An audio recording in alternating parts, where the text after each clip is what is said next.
Hello Millwall fans, Paul Eiffel here. It's time for Chat with Chaps.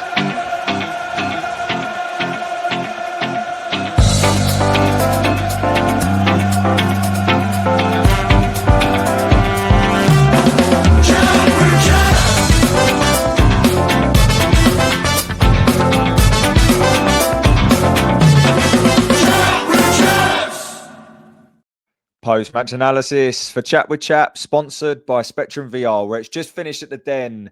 Millwall 3, Southampton 2. Game and goal of the season wrapped up already.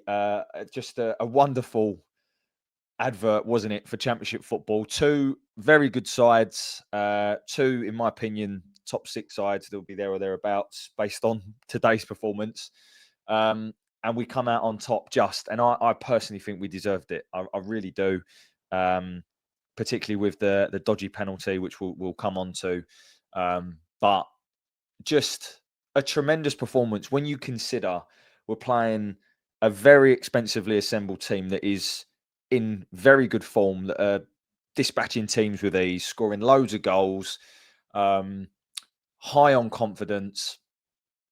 One or two injuries. I know they're Brazilian lad who's been excellent out, but we had 10 players unavailable today. So to rally as a typical Millwall side does, you know, when we're backs to the wall, that is when we show up. And I thought we were excellent today, and I think we deserved it. I really do. A wonderful game. I have not walked away feeling as good as I've done today. And I know we scored in the 97th minute, but it was just a great game to watch, wasn't it, for the neutral? The emotions were up, then they were down, then they were up. Even got the better of Alex Neil in the emotions, didn't they? Very uncharacteristic of him to do a Jose Mourinho and run down a touchline. Just a fantastic game. And the other thing as well, like, I haven't seen as many people stay for the Rocking All Over the World as they did today. I haven't heard people singing after the game like it was. It was just, it's such an incredible feeling. That's why I was like, it's actually the missus' birthday. And not only have I gone to the football, I've come straight on here and recording this. So a big thank you to Mrs. Chaps. I think we can all make her feel very welcome in the comments. So here is your call to action to leave a comment and wish Mrs. Chaps a happy birthday. And thank her for allowing me to jump on and do this and go to the game.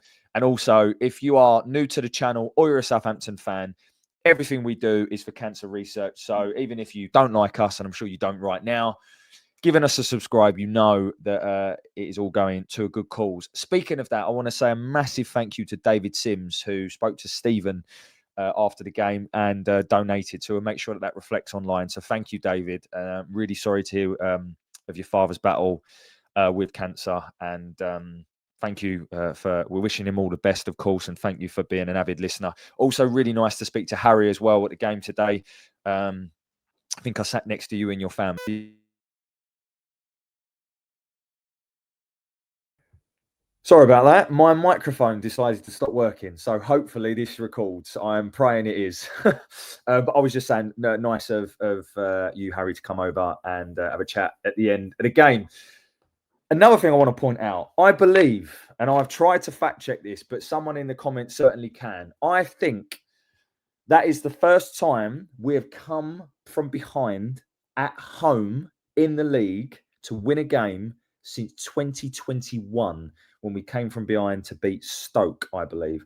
Now, that obviously, we came from behind to beat Watford away, but at home, that tells you a lot about how big of a result that is. Is it a turning point in our season? Bipolar Millwall strikes again. To put a performance like we did against Portsmouth and Birmingham, and then to dish up a performance like today, I don't know. I don't know where that came from.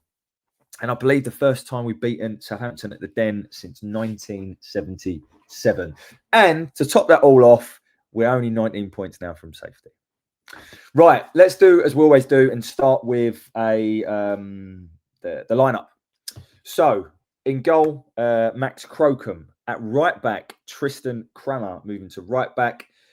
Caleb Taylor in at centre back alongside Jake Cooper. Left back, Danny McNamara coming in at left back. In central midfield, Casper Denor, and then by default, because Luke Cundle now injured, I believe he's got a shoulder injury and a nice shiner as well, was Daniel Kelly. And then a front four of On the right-hand side was Femi Aziz. On the left-hand side was Idemo Maku. Rays Bangura Williams given his start in the 10 and Mihailo Ivanovic up top.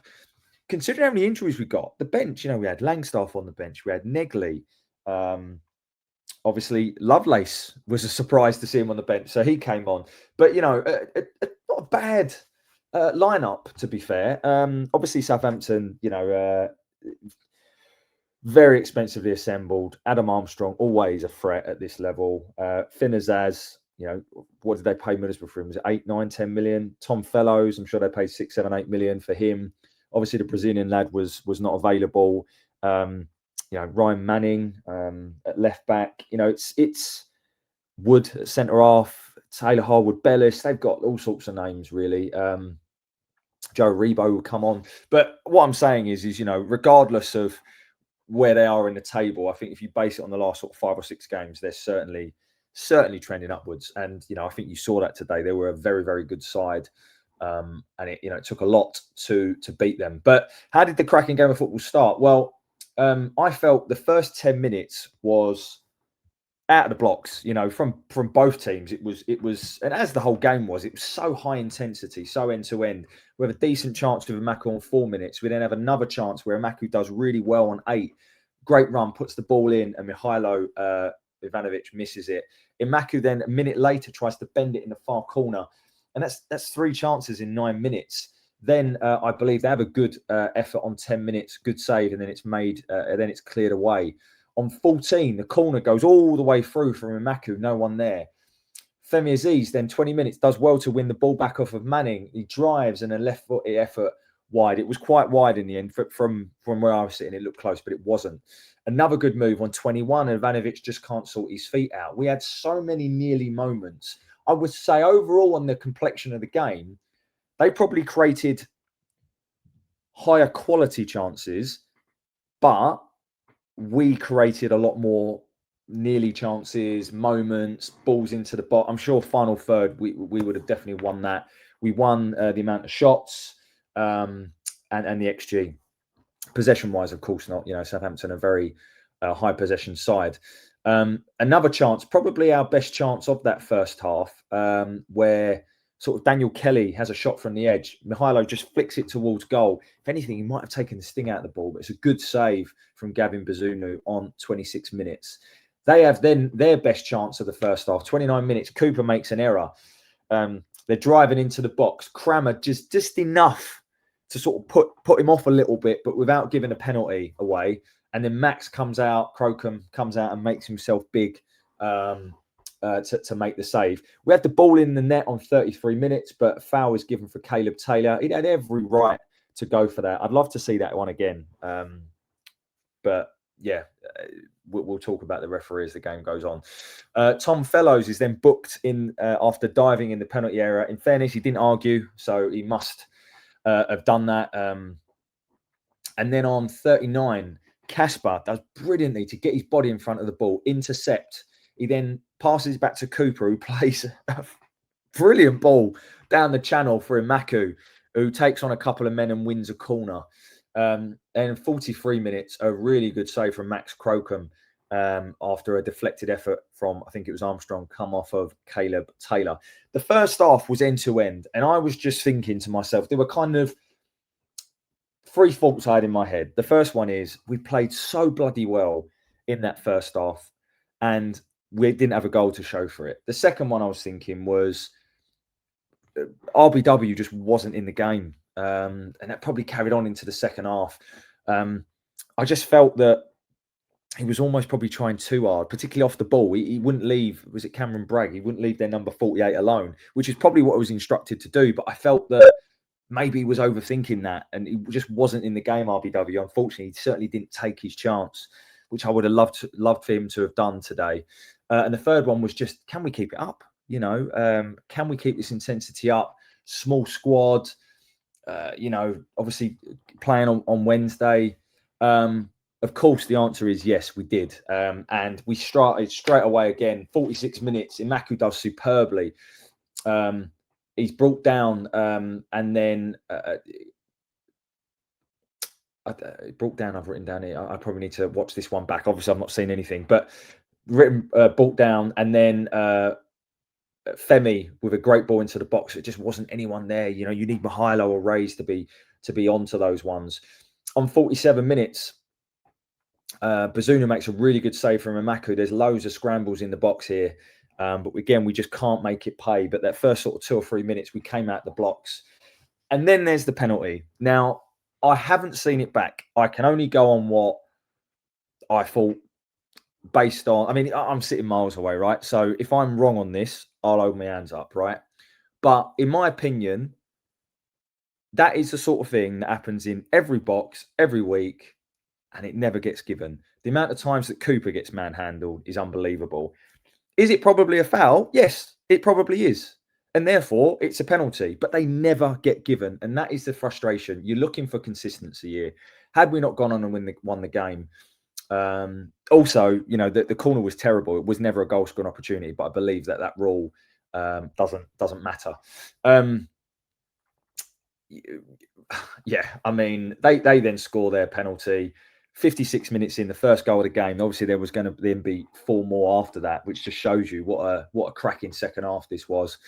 I felt that knocked the stuffing out of us, to be totally honest, for sort of 5-10 minutes, as it would, you know, like going 1-0 down against a side like Southampton at home is always going to be really difficult. Again, you know, when you think about the lack of depth that we've got at the minute, it always felt that would be difficult.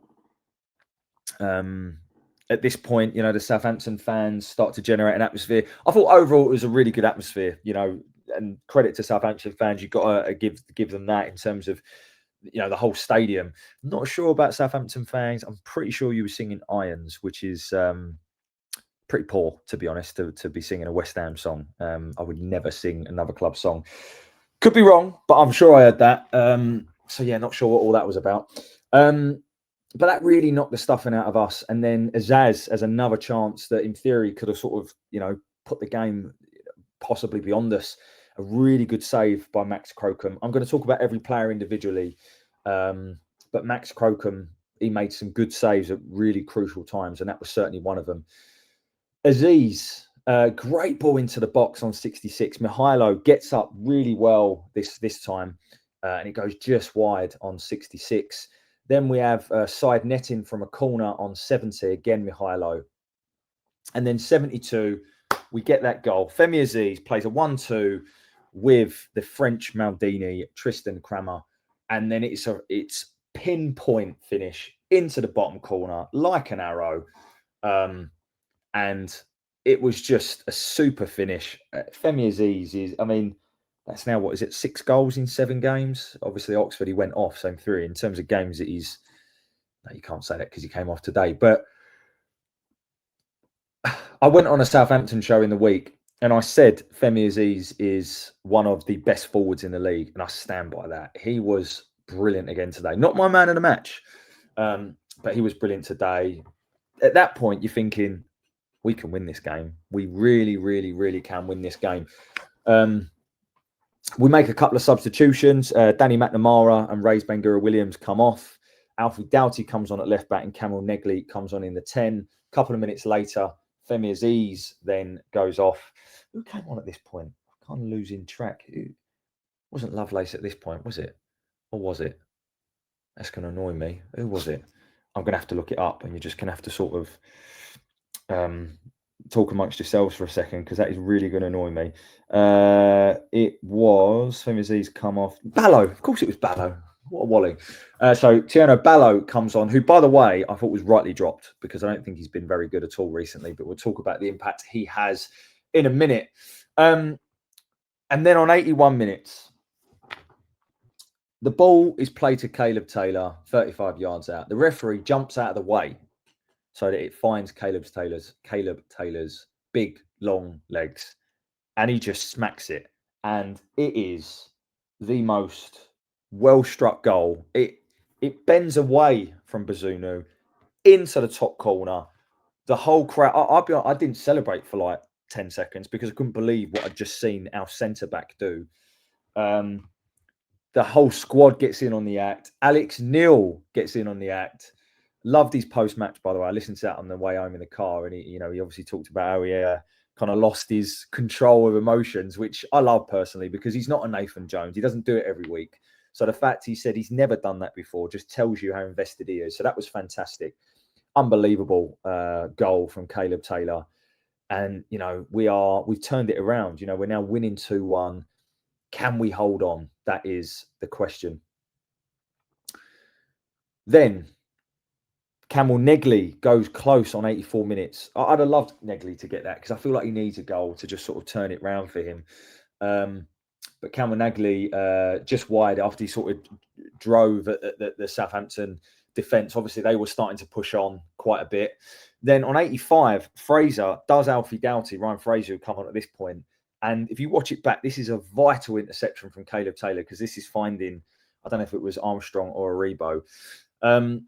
Imaku then brings down Manning, and they have a ton of set piece specialists. I think Manning took the free kick. Free kick comes over. It's a really good save from Crocombe, but we're just falling. We're asleep, unfortunately, at the back post, and Finazaz follows up, and it is gutting to concede that goal because we'd done so well to that point. But 87 minutes, Finazaz equalises, and it was, the whole energy just sapped. Of course it didn't, because we then go on to win the game. But before we do that, Zach Lovelace does exist. He came on, Zach Lovelace, and so did Macaulay Langstaff for Idemo Maku and Daniel Kelly. Now, here's what I want to call out at this moment.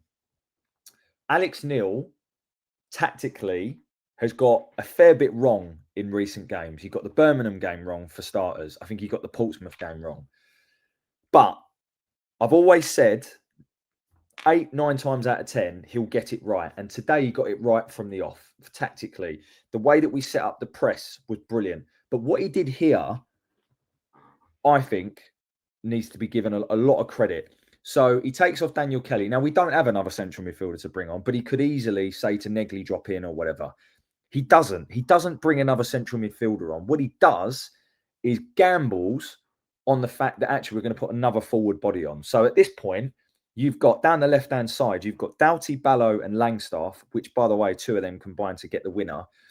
You've got Casper sitting, and you've then got essentially Negley, Ivanovic, you've got Crammer still overlapping, you've got Lovelace on the right. He's going for it. Make no mistake about it. He's going for it. And I love that. This is not the era of, and no disrespect, but this is not the era of Gary Rowett where we just accept the 2-2 draw and, oh, what if they go and win the game? And I absolutely love that. At this point, the ball goes up and it's 7 minutes. And you're thinking to yourself, where's that come from? And of course, we had the penalty, so many substitutions, but 7 minutes did feel a little bit long.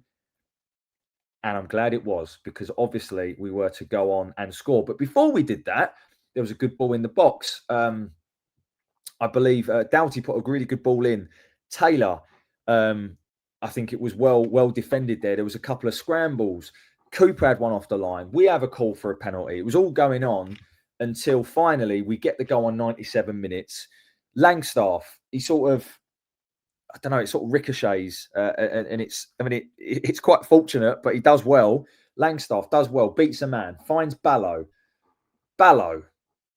Brilliant ball in to the far stick, where I'm sure he's looked and he can see that Crammer is bombing down the pitch in the 97th minute. He is still getting himself into the box at right back. And all he does is just calmly just strokes it back towards goal. And again, you have to... we had a bit of a chat with Chaps group chat on the car, in the car on the way home. And Angelo made this point. To do that, to execute that in the 97th minute when you have been busting up and down, alone has to be given a lot of credit. It rolls just over the line before Ryan Manning kicks it into the roof of the net. The place just goes wild. Like I said, I've not seen anything like that in a long time. And I think there's about 15, 20 seconds left, and the referee blows the whistle. A very unpopular Ben Toner, who I believe most of his experience is at League One level, and maybe it should stay that way. I'll be honest, in the first half, I thought he did quite well.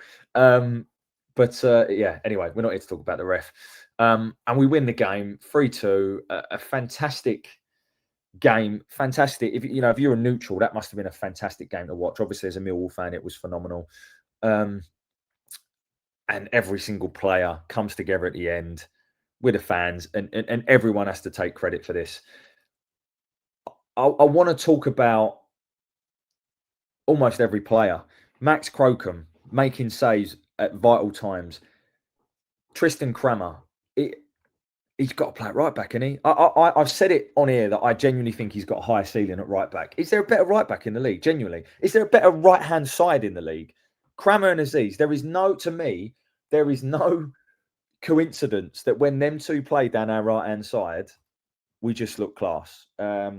Obviously, we'll have to see what happens when Lenny comes back, but he was fantastic, Tristan Kramer, and my opinion, second for man of the match. Not quite. We'll come on to that in a minute. Caleb Taylor, what a strike. And actually, I thought he was really good today. I said against Portsmouth that I wasn't sure on him. And don't get me wrong, defensively, I still think that he looks a little bit slower than I'd like, right? But take no credit away from him today. A phenomenal goal. He will be on cloud nine, deservedly so. Made vital interceptions at key times. I thought he was brilliant today, Caleb Taylor. Wasn't my man of the match, but he was brilliant. Cooper, back in the side, 2 wins. I mean, just colossal. Yes, he gave the penalty away. I want to see it again. It was lazy defending from in there, but they never get given, do they? But a good performance overall. Danny Mack, considering he was playing left back and has only played, 60 minutes or whatever it was against Portsmouth, I think you've got to give him tremendous credit. How good is it to see him back? And quite rightly, he was given a standing ovation when he went off on the sort of 70-minute mark. He deserves all of the credit in the world. But yeah, I just want to give massive credit to him. Casper Denor, my man of the match. I don't think he misplaced a pass. The amount of interceptions he won, he controlled that midfield. He was phenomenal, Casper Denor today. Man of the match. And in him, Tristan Kramer and Femi Aziz, we've got 3 players that I think get in most teams in the league. He was outstanding, Casper Denor. So my man of the match for sure. Daniel Kelly, again, to come in and put a performance like that in, I thought he was brilliant. High in energy, high press, high intensity, contributed a lot to the game. So I thought he was really good. I've spoken about Reyes. I thought he was the one that probably didn't take his chance, which I'm gutted because I so want him to. And a couple of touches he shows. The boy has got some technical ability, but yeah, I don't know whether he just tried too hard. And maybe that was why. I'm not so sure. Femi Aziz, I mean, he's best player in the league, isn't he? He was brilliant again. And on most days he'd probably be given man of the match. The fact there's 2 or 3 in front of him says a lot. Imaku, I'm going to give him credit. I thought he was really good today. He caused them untold problems. I felt the way in which they set up with 3 centre-backs and then 2 wing-backs that push on, that gave our wide men opportunities to really run at players and drive at them. And he did that. He caused Manning, not Manning, who was their right wing-back, whoever it was, and their right centre-half. He caused them all sorts of problems. I thought he was good today. I really do. Harwood Bellis and Fellows. I thought he was really good today, Maku. I'm gutted that he didn't manage to convert one of those balls into the box. And most of his set plays were really good as well today. And then Ivanovic, I thought he worked his nuts off today. At times he's still not doing certain things that we'd like, but he's 21 years old. I think it was his birthday yesterday, I don't know, recently anyway. But I thought he was really, really good overall. He didn't necessarily have the output, but I think he really put himself about and was unlucky with a couple of opportunities. We talked about the impact that Ballo had. Doughty looked decent when he come on. Who else is there to talk about that came on? Obviously, we know what Langstaff did. It was good to see Lovelace on the pitch. Obviously, he needs to probably be a little bit more fresh, but it's good to see him out there, and he gives us another option, particularly when you've got all these injuries. So, look, just a phenomenal win. We're now 3rd in the league. It is bonkers. Is that a turning point now? Bristol City, the next game will be a real test because they've done what, top 6 sides do, and they went to Portsmouth and won 1-0. So that's going to be an interesting battle. They're a decent side again this year, so that's going to be a real key test for us. I won't be here because I am taking Mrs. Chaps away, so I'm not going to be able to go to the Bristol City game, but roll it on. I can't wait, and I can't wait for Hull on the 13th. Final 2 things I want to mention. The first one is good to see the respects paid today. I think it was the 64th minute for Greg Essex, who sadly passed away recently. So it's really good to see that was, I guess his life was celebrated on the 64th minute. And then the final thing I want to end with is our beloved Rosalind, who is a big, obviously member of the Chat with Chaps community, also is in some capacity one of the fans on the board. She is getting married, and she is having a hen do at Millwall against Hull on the 13th. So I said to her, and a massive thank you to Martin from No One Likes His Clothing as well. Martin and I have said, okay, well, we'll kit your hens out, and we're going to give you a bucket, and we're going to give you a card reader, and you're going to raise money for cancer research. So we've had it cleared from cancer research and Millwall. So if you see Ro and her friends, her hens, she'll be doing theirs throughout the day, and all to raise money for Chat with Chaps times cancer research. So make sure you look out for her. Guys, I'm going to leave it there because I need to take Mrs. Chaps out for a well-deserved drink and a celebration. Thank you as always for listening. Enjoy your weekend. And of course, as always, I bloody hope this plays and not something else. Bye for now. Hi, it's Steve Morrison here, and you're listening to Chat with Chaps, chatting Millwall, come rain or shine.